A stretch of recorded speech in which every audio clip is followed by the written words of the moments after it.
Hello, and welcome to In the Light, Growing Your Soul with me, Anna Isabel. I'm a psychological astrologer as well as an analytical hypnotherapist. And I am delighted to introduce my guest today, who is Marlene Seven Bremner. Hello. Hi, Anna. Thank you so much for having me. It's a pleasure to be here. Well, you're very welcome. The astrologer in me got quite excited when I saw your book. So, called Hermetic Philosophy and Creative Alchemy, and that is what it looks like. So I think a good starting point would be, what is Hermetic philosophy? Well, Hermetic philosophy is a big question, and I spent many, many pages in the book explaining it. But essentially, it goes back to these teachings that are attributed to this wise sage named Hermes Trismegistus.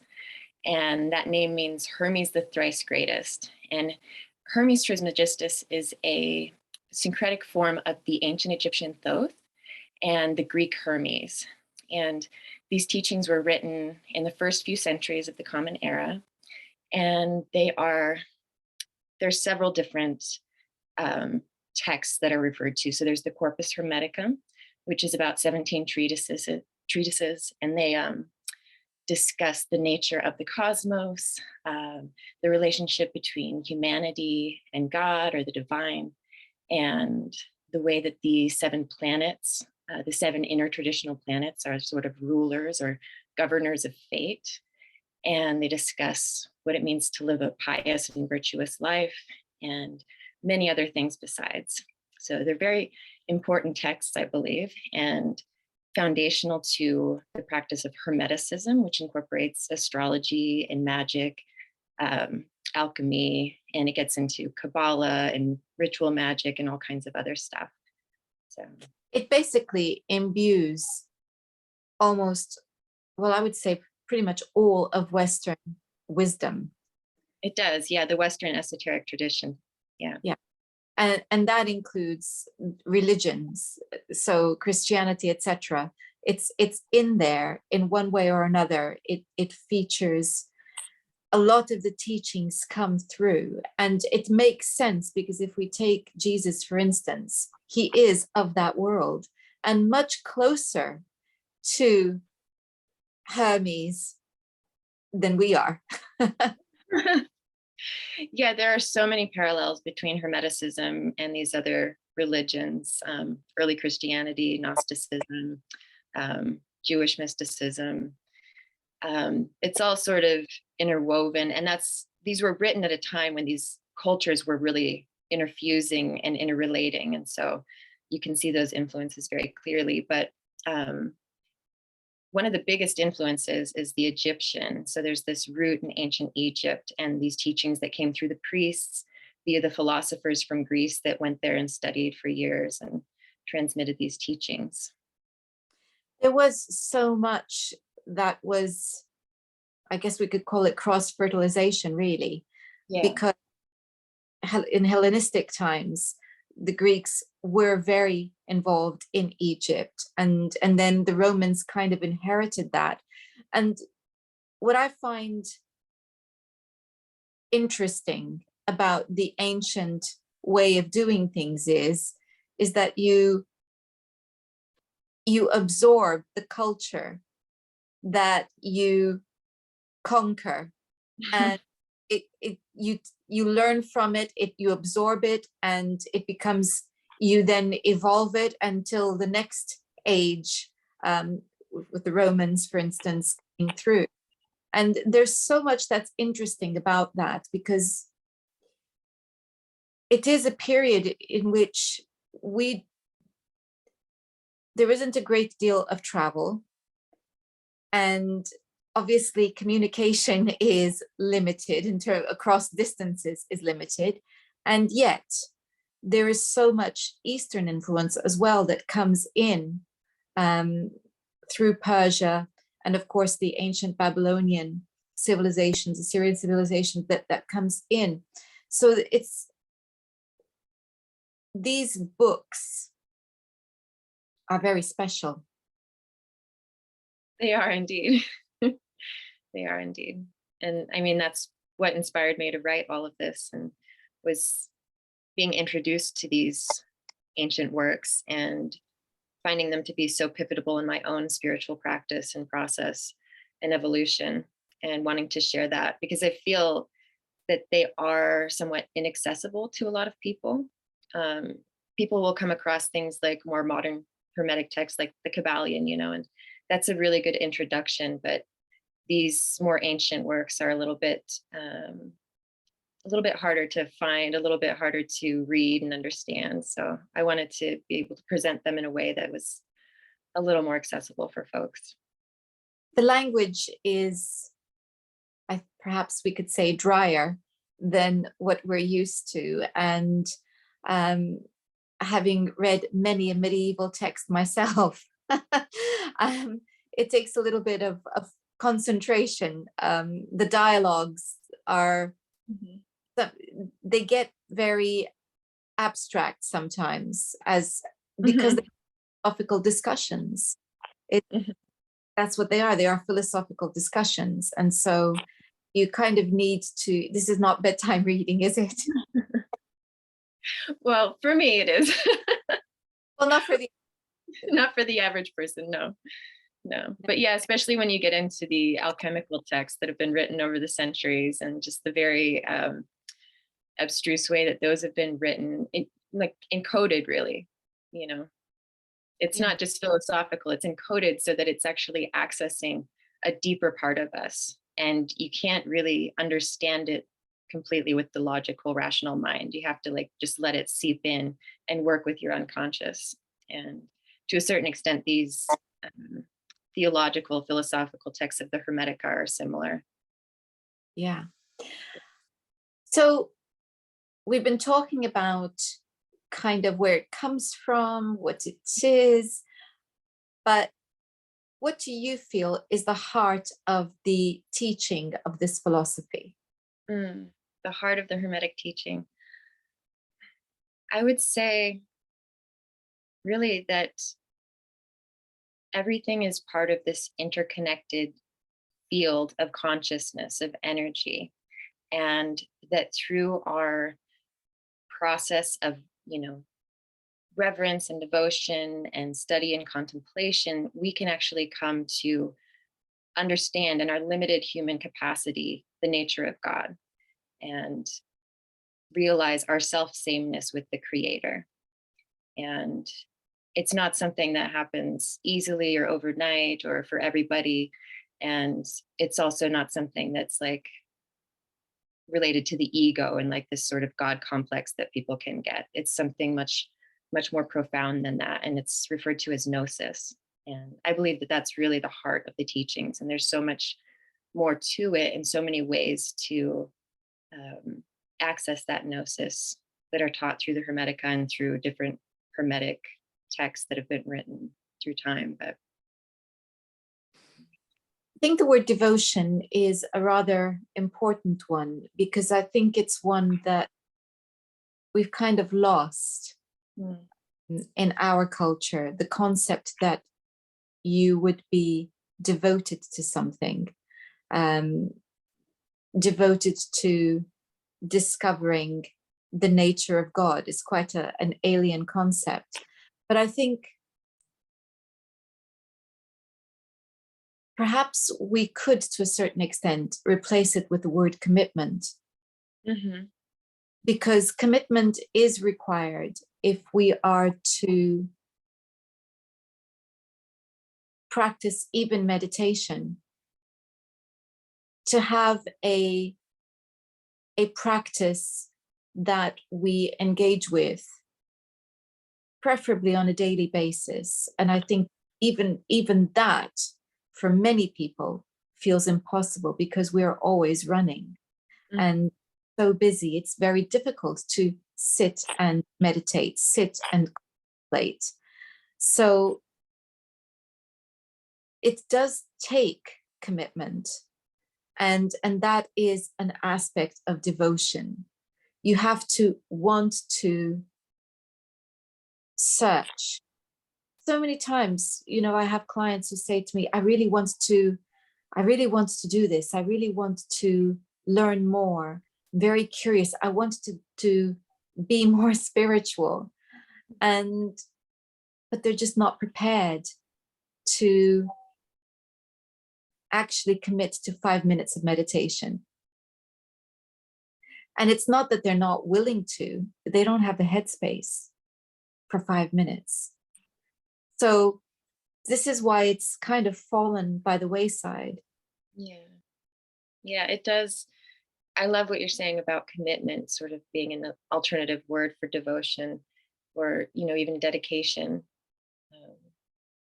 But I like devotion because it implies a certain level of love, and love for the creator, love for all things, love for self, and just a love for that exploration and discovery. Well, And go ahead. No, you go ahead. I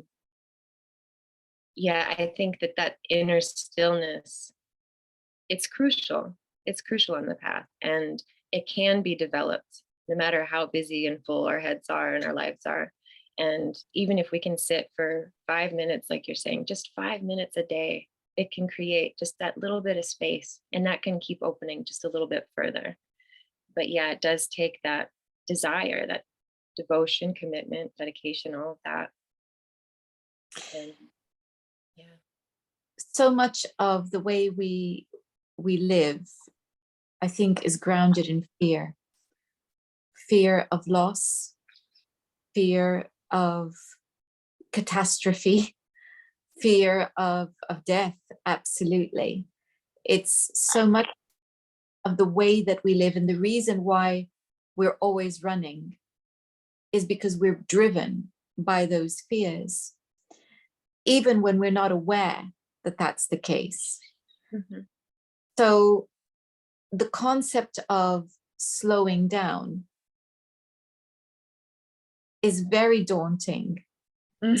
Slow down, to create room in your head to just be for 5 minutes, contemplate a flower, to look at the sky, for whatever reason.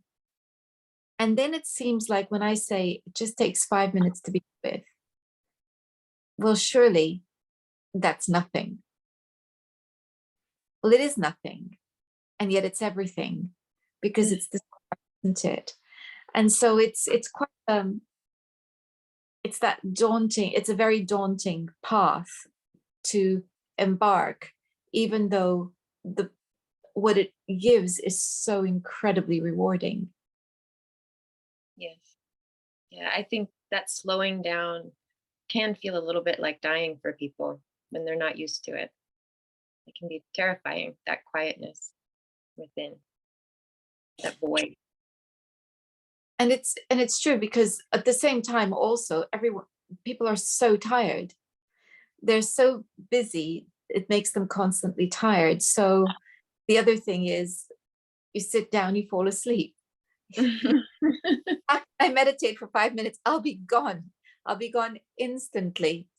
Yeah, you will, but you'll again do your 5 minutes then. So it's, on a weekend, once a week, 5 minutes. Yeah. You need to have your nap and then Exactly. be refreshed in that way. And for some people, maybe it's more accessible to do more of an active meditation, to have a visualization to work with, or to do their meditation outside with their eyes open, just taking things in and trying to clear the mind and be still in the presence of nature. So there's other ways. There's walking meditation, and that could be a doorway into a more, formal practice of meditation. I like that too, because obviously as a hypnotherapist, I'm creating guided meditations for my clients all the time. And I have a rule, keep it short. Let's keep it short, just to make sure that they make the time to listen. Because that is part of, if I can put it this way, the treatment, the healing process. The guided meditations that I'm creating are right on the back of the therapy session that we've had to bring together and consolidate the positive things that have happened in the session. So it's very necessary as a reinforcement of the work that we did. But I also feel it's, if I could just get them into that habit, that and they could keep it, it will help them with other things. So it's a very important thing, but it's a challenge to get people to listen. And yet guided meditations, as you say, are a fantastic way in. Active meditations, yes, walking. And I was saying, contemplate a flower, just notice things about it, because what we're talking about is just focusing the mind, isn't it? It is, yeah. It's developing presence and focus. And that helps us, once we can get into the habit of doing that, it helps us to rein in these, thoughts that are just running wild. And every little bit that we do that, we just get that practice in and that experience of finding that place of stillness. And so when our thoughts are going wild, maybe it's a little easier to rein them in and say, okay, let me just take a breath here and look at what's present around me. There's a lot of buzzwords that have been going around in the last few years: mindfulness, gratitude, etc. And I think a lot of it links back to Buddhism. Mhm. But do you feel that that's also present in Hermetic philosophy? I do. I do. There's a few places in the Corpus Hermeticum, the main body of Hermetic texts, that talk about inner stillness and to let the senses of the body be subdued or put aside, and to go into this place of complete presence and stillness and almost heaviness or inertness in the body, and allowing the mind to be free in this sense, and in this way to experience greater visions of the cosmos, to be able to travel out of your body, to exist in the imagination, and to experience so much more than we're capable of within this limited frame. So I think that's a big part of it. And yeah, it's referred to in several passages that I think are really beautiful. And certainly in any Hermetic magical works and that have been written later on, meditation is a big part of that. It's about, in magic especially, in harnessing the elements within oneself and harnessing one's powers of focus. It's a big part of any magical working. It's interesting because you were talking about allowing the body to become heavy and so on. And that is a very important part of hypnosis, is that it's having that level of relaxation that allows the body to become heavy. And that then enables a deeper hypnotic state, which we also call a trance. I find that the level of healing that can happen with my clients is quite extraordinary, because when we're not doing work that's regression, and I'm opening the door to healing, if I was to use an old-fashioned word, I'd say visions. But I think I'm going to use modern language and call it connection, because what is happening is that I'm helping to facilitate connection to something bigger, something outside. And I never cease to marvel at how amazing that is, to see that happening for other people. I quite enjoy doing it myself as well. Yeah, me too. Me too. And my experience with hypnosis has been really profound also, in the way that it has helped me. So I think that ability to, whether we're being led by someone else or whether we're able to access these states on our own, that ability to be in a state of complete relaxation and rest. And, you know, it's sort of like the hypnagogic state between waking and sleeping, where we're still lucid and the visioning powers of our mind are very awake, and yet everything else is calm and completely still. And we can access such deep parts of ourselves, but also, like you said, connection with so many things beyond ourselves, to these greater spheres that are working around us. And yeah, it can be very, very profound. When you were talking about the word devotion, you talked about love being a part of it, and I completely agree. We begin with commitment, but then the commitment becomes something else. It has heart in it, and it's interesting because it's not a word that I thought a lot about until in my meditations it came to me. It was given to me, this idea of devotion, and pondering on it. What is it I should be devoted to? And then the answer was to everything, because it then becomes about pouring love into everything that we do.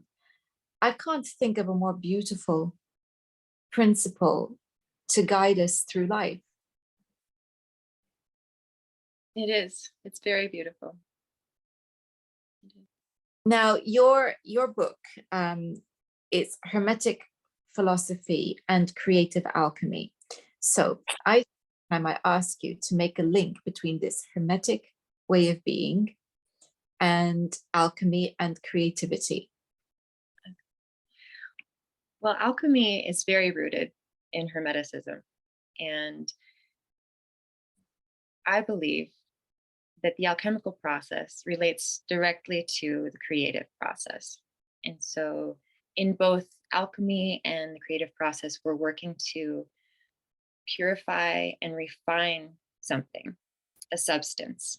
You know, in the creative process, it might be a poem or a painting or a song or a piece of writing or any number of things. It could be a meal that you're cooking, it could be something in your garden that you're growing. And in alchemy, it's usually some sort of plant or mineral material that you're transmuting in your glass vessel, in your retort, and using various processes to do so. And these processes, interestingly, correlate to the creative process as well. And these different things that we go through as we're bringing something from its place of pure potentiality and bringing that idea into form, into a physical form. And all the while, both in alchemy and in the creative process, I believe if we're doing it in the proper way, there's something within us that's being transmuted, that's being healed, that's being changed for the better through this process. And there's this sort of dialogue that occurs between the outer form that's being created and being brought into the world and something within us that's being birthed. So, and in the Hermetic teachings, there's a similar sort of purifying process. And it's talked about as the seven spheres, these seven rulers of our fate, these seven traditional planets. And if we're just going about our lives in this sort of unconscious, automatic way, then they have complete reign over us, and for good or bad. And the more conscious that we can become, the more present, and the more aware of these forces that are working within us, then the more agency we have over our own destiny and over our own experience of reality and the things that come to us and the things that happen to us. So this idea of sort of purifying these energies within us or balancing them, bringing them to harmony, and finding that place where these energies are aligned in one direction and aligned with the divine. So our personal will and the divine will become aligned and in harmony. And we operate from a place of higher understanding and purpose. So that's sort of where that link comes in between the Hermetic and the alchemic and the creative process. There's so much in that. And actually the thing that I was thinking of, not for the first time during our conversation, is the very first Hermetic principle that I came across not knowing exactly what it was in my first astrology book. And it was very simple: as above, so below. And so the idea that everything reflects something else, everything is a mirror for something else. Mhm. And that can only be because we all come from one source, and therefore we are all consciousness, all from the same consciousness. Everything is linked. But that's why then, listening to you talking about the alchemical process and how when we are creating something, there's equally something happening inside of us. And it makes complete sense, because the process of engaging with creating something does change us. If we are fully engaged and committed and devoted to it, in other words, if we're doing it with passion, Yes. then it does challenge us and change us. So that could be if you are a parent and you have a child that you're raising, or more than one. If you are parenting a dog, a cat, or you're creating a work of art, it's a process that you're engaged with and that you are putting love into, and it's going to change you, because at times it's not going to go according to plan. Hmm. Yeah, it's not all sun and roses. There are very difficult, dark parts of the alchemical process, and I think the same applies to any creative process that we're engaged in, whether that's with a child or a pet, or like you said, in the garden, or creating a piece of art. Sometimes it can be very challenging. And so the thing that I love about alchemical work is that it gives us context for that. Everything begins in the darkness in alchemy, in the blackness. And so this is our, rich humus or earth that we're like being birthed out of. And if we can look at it in a more holistic way and see it as part of a process, rather than just identifying with the heaviness that can come at certain parts of our creative process, then it's much easier to transform it and to see it changing, and to allow ourselves to be in those difficult spaces and to be patient. Exactly. And it's also understanding that there's a purpose to it. I'm halfway through teaching a course called Working with Gods. It's an astrology course, but I devised it precisely because I wanted to help people to understand that everything is a process. And so if you're an astrologer, or if you're a student of astrology and you're engaging with life and you're looking at the planets as mirrors, then what is it that these events that are being mirrored are teaching you about yourself? And how can you engage with it and bring harmony and balance back to yourself? That is the aim of the course, is to have that understanding. Mhm. And I think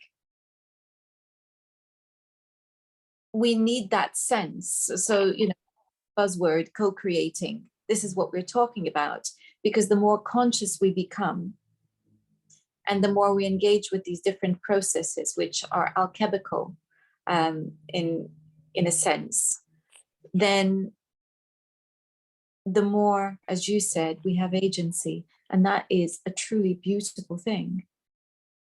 Yes, I love that. I love that. And I also love the way that astrology fits in with these alchemical processes. There's many different versions, but there's one in which there's a process for each of the zodiac signs. And so that can become a meditation for us as we're contemplating these different signs, or working with them as the signs are happening, or however we're working astrologically. We can relate them to these alchemical processes and reflect that back to what's going on within ourselves. And I think that's a really beautiful way to work with it. The more I understand about the alchemical processes and how they relate to each of the planets, the deeper my understanding of astrology becomes and the greater my awe for it becomes. Because then I can see how bringing it into my practice with my students, with my clients, becomes truly transformational, because the depth of it is so amazing that we could almost call it magical. Yes. Yes. So, okay, this is looking at alchemy, looking at creativity. We've brought in the astrological part of it. So I'm going to ask you a personal question, which is, how do you feel that embracing this way of being has enriched your life? Well, I went through a very, very challenging time in my life in my 20s, late 20s, and really didn't know how to deal with it.